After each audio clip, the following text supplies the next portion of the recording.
It has happened. If you saw this live a few weeks ago, you'll know exactly what I'm talking about. Got paid after 5 years of focused work in sync licensing. There has been a big development. I started sync by studying the industry. Then I worked hard to create some songs that I thought would work in television, film, advertising. Then I worked hard to find a library who believed in me. Then another, and now another. I got more albums accepted. And then at the end of 2021, on TuneSat, I saw my first reports that my music was getting used in television shows. And the placements have been continuing all year. But still, all this time, I had to keep saying I was pre-income in sync. Well, guess what? I'm not pre-money anymore. And there was even another important development that you want to hang out for and see that I found on my BMI check. And it's something that we talk about and ask questions about all the time. And no one seems to have the answer. But I do.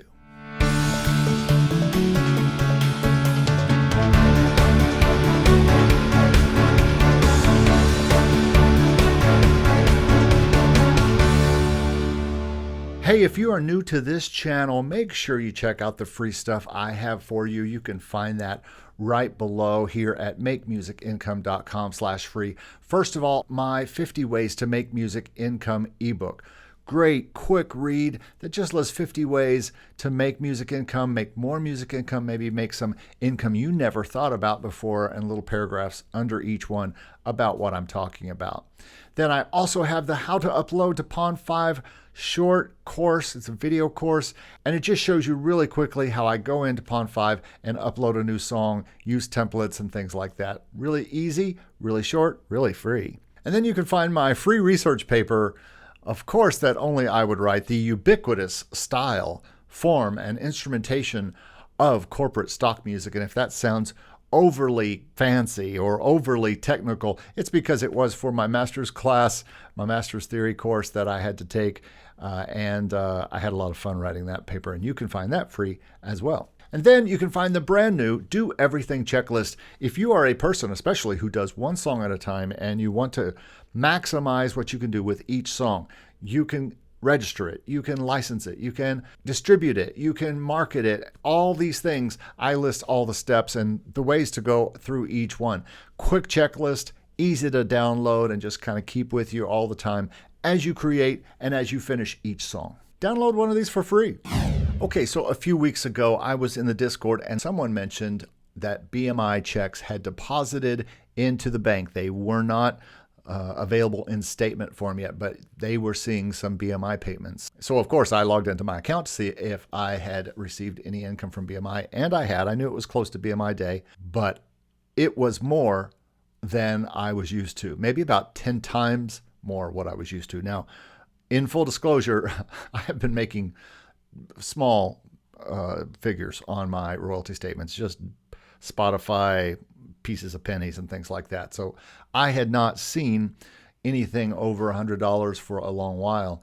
Well, I did this time, and that got me a little excited. I was like, so you're saying there's a chance this could be the first payments from television? It seemed about the right time.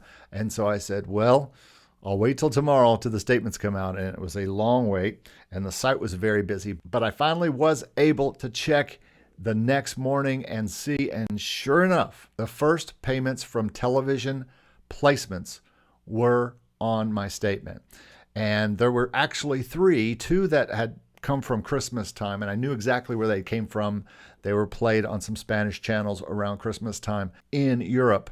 Yes, that's right. These songs were used on December 26, 2021. And FYI, this payment came on November 28th, 2022.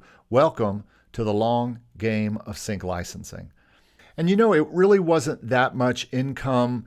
It was more than I was used to on my BMI check. And I'm just hoping that this is the start of the next thing. And I think you have to have a lot of music out there, a big catalog out in all your libraries. This includes stock libraries, but certainly in sync. If you want to see lots of these $15 payments, $20 payments, $50 payments, you're going to have lots of songs out there. So that can add up to really, really big PRO checks.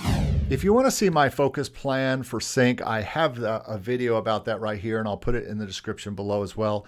And I kind of talk about the steps all the way up to getting my stuff into music libraries. But this payment shows that this can work. I made the music I wanted to. I found the libraries that wanted the music that I made. Television shows found the music in those libraries, and then they used it on their shows. And now I got paid for those uses. How cool is that? As my friend Anthony Clint would say, that's dope. Man, you just say, Super just dope. try it. Just say that's dope, dude. That's dope. That's dope. That's dope.